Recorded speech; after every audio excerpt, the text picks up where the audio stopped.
देश के कई राज्यों में भी यूरिया खाद को लेकर बहुत फरियाद उठ रही है। ये फरियाद क्यों उठ रही है? वितरण व्यवस्था में खामी है, उत्पादन में क्या तकलीफ है?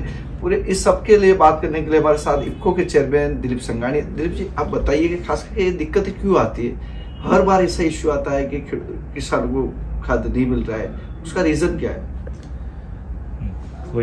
आज देश में कोई यूरिया फर्टिलाइजर और किसी की कमी नहीं है, और इफ्को के माध्यम से जो यूरिया और अन्य खाद बन रहा है 100% कैपेसिटी के अनुसार बन रहा है।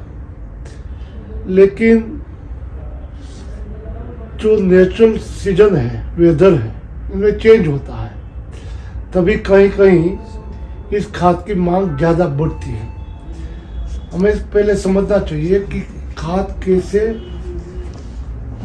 प्रोवाइड की जाती है। जिला लेवल में जिला के जो कृषि क्षेत्र के अधिकारी होते हैं, उनके डिस्ट्रिक्ट में कौन सी सीजन में कौन सा खाद कितना चाहिए, उनका रिपोर्ट स्टेट गवर्नमेंट के पास आता है, और कुल मिला के हर स्टेट सेंट्रल गवर्नमेंट को भेजता है, और सेंट्रल गवर्नमेंट जितना उत्पादन और आयात फर्टिलाइजर है वो सब मिला के जो स्टेट से जो मांग आई है, इनके हिसाब से उनका आवंटन करते हैं। उनके हिसाब से जो एलोकेशन होता है वो स्टेट पे जाता है।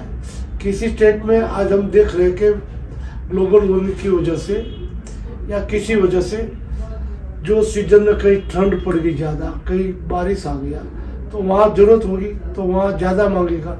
रिपोर्ट जब तैयार किया होगा तब वास्तविक जो ज़रूरत होगी इन पर किया होगा।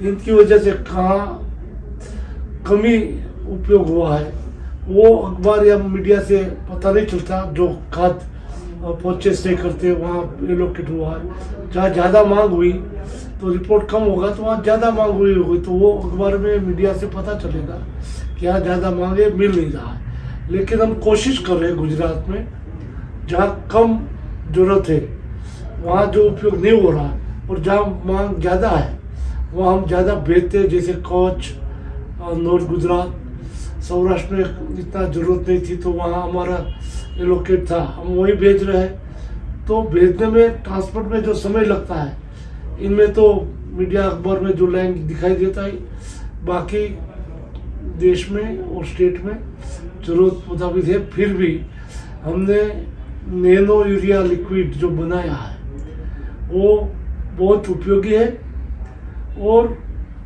इतना ही काम आता है जितनी एक बैग उपयोग करते हैं इतने ही एक बोतल 500 ml की काम करती है। मेरी आपके माध्यम से रिक्वेस्ट है, आप नैनो यूरिया फर्टिलाइजर का उपयोग करिए, और सेफ आप खर्च भी बचाइए, और आरोग्य क्षेत्र से जो कहीं हमें दिक्कतें होती है इनसे बचने के लिए वो जरूरी है।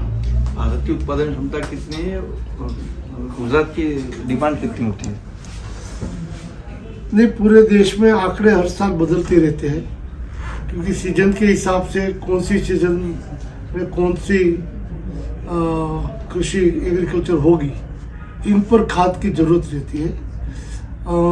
तो इस हिसाब से रिपोर्ट हर साल डिस्ट्रिक्ट से स्टेट तक और स्टेट से नेशनल तक आता है। जिस प्रकार से अभी दिक्कत आ रही है, दिक्कत है ही नहीं, क्या करने वाले हो? दिक्कत है ही नहीं। दिक्कत मैंने बताया कि बारिश आई, ठंड ज़्यादा आई तो मांग बढ़ी है। तो वो आंकड़े जो है कौन से डिश से कितनी मांग आई वो तो सरकार के पास होता है, हमें तो सिर्फ एलोकेट होता है।